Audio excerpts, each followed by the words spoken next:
ሰላም ጤና ይስጥልኝ ክብራትና ክብራን ውድ አድማጭ ተመልካቾቼ እንዴት ናችሁ? ሰላም ናችሁ ወይ? እስቲ አንዳንድ ነገሮችን እናውራ። ሀቅ እንድትወጣ እንሻ፣ ለሀቅ እንቁም። ማንም ይሁን ማን የምንወደውም ይሁን የምንጠላው አካል ሀቅን ሲያድበሰብስ ቆሞ ማየት ተገቢ አይደለም። መንግስት ባጫሉ ግድያ ላይ 100% እጁ አለበት። ለዚህ ማሳያ አንዳንድ ነጥቦችን ላንሳላችሁ።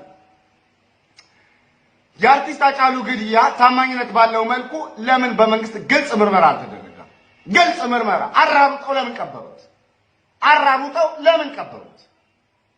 ሃጫሉ ተራ ሰው አይደለም። ለምን አራሩጠው ቀበሩት? ምርመራ ከተደረገ ገዳዩ ማን ጋር እንደሚደርስ ቤተ መንግስት ውስጥ እንደሚደርስ ስለሚያውቁ አራሩጠው በቅስፈት እኮ ነው ወደ አምቦ ሲሸኙት ህዝቡ አትሸኙትም እዚሁ ይቀበራል ብሎ ሲመልስባቸው ነበር።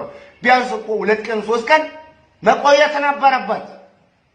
3 ቀን 4 ቀን ምርመራ ማድረግ ነበረበት። ይሄን መጠየቅ አለበት። ለምን ምርመራ ማድረግ አልፈለገም መንግስት? ሁለተኛ የሃጫሉ መኪና በጥይት መስታወቱ ወይም አካሉ አልተመታም። ይህ የሚያሳየው ከመኪና ውስጥ ባለሰው እንደተተኮሰበት ነው።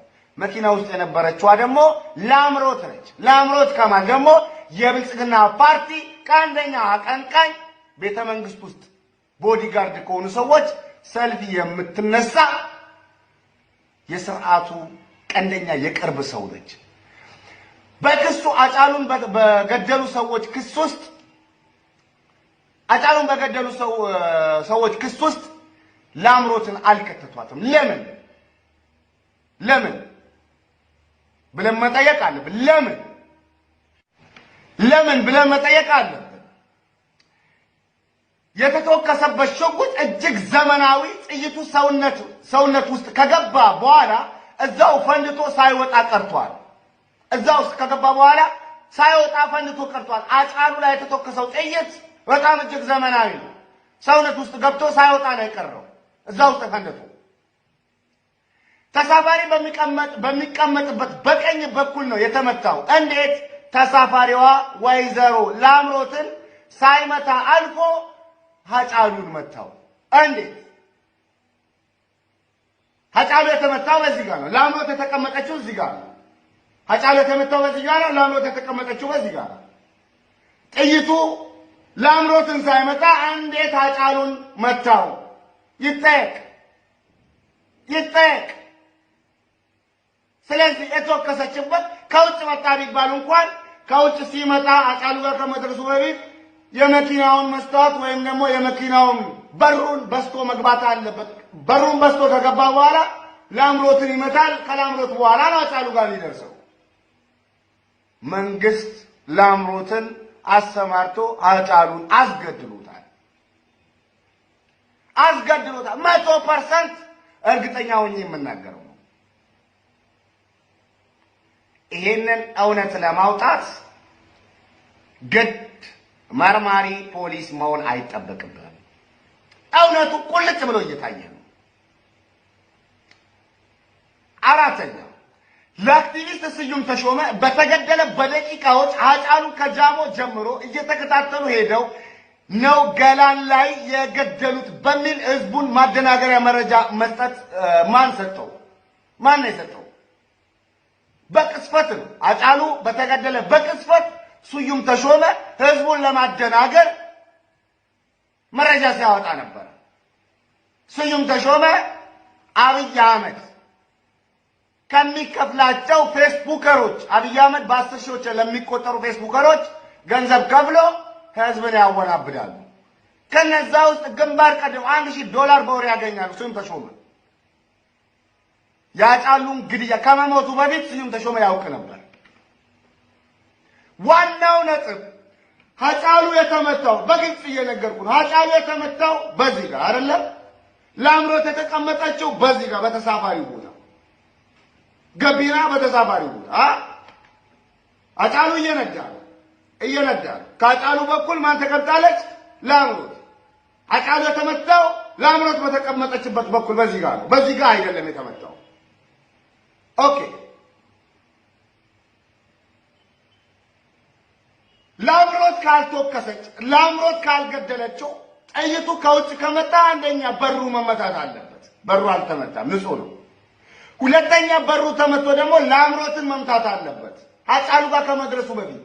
ባጫሉና ውጭ ተወከሰ በሚባለው ሰው መካከል በር አለ፣ ላምሮት አለች፣ ከዛ አጫሉ ነው። ከውጭ አልተተወከሰም። መንግስት ሆን ብሎ ራሱ ስላቀነባበረው ግድያውን ለማድበስበስ እየጣረ ነው። ኦሮሞም ሆንክ ማንም ሐቁ እንዲወጣ ጥረት ማድረግ አለበት። የሰው ደም አጫሉ ግለሰብ አይደለም። ከአጫሉ ሞት በኋላ የተፈጠረውን ነገር እያየን ነው። ወደፊት የሚፈጠረውን እናያለን። አሁንም የአጫሉ ገዳዮች ቤተ መንግስት ውስጥ ነው ያሉት። ህጋዊ እርምጃ ሊወሰድባቸው ይገባል። አምስተኛ ቀድሞ የሚመታበትን ስስ ጎኑ ተመርጦ እንደተተወከሰበት ገዳይ ስልጠና መውሰዱ ግልጽ ነው። ላምሮት ስልጠና ወስዳ እንደገደለችው ግልጽ ነው።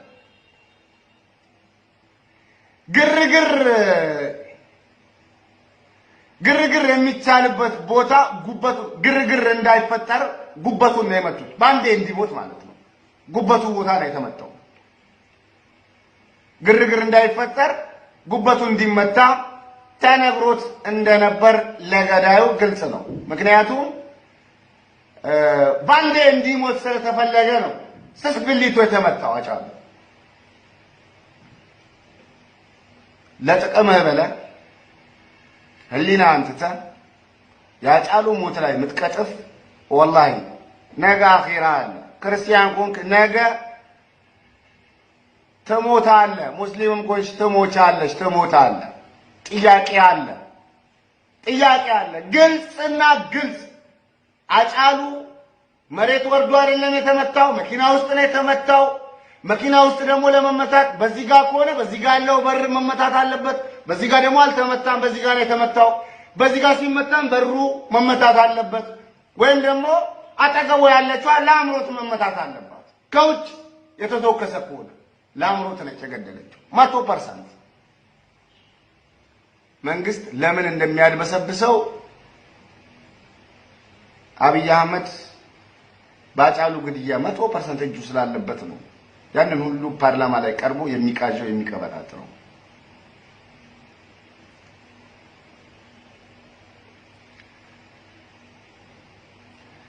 ከርቀት ቢተወከስ ኖሮ ገዳይ አጫሉን ላለመሳትና እርግጠኛ ሆኖ ለመግደል በብዙ ጥይት ይገድለው ነበር።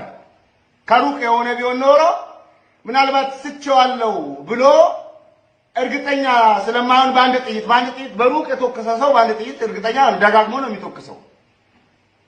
አጫሉ ግን የሞተው በአንድ ጥይት ነው። ጥይቱም እጅግ ዘመናዊ ነች ጥይቷ።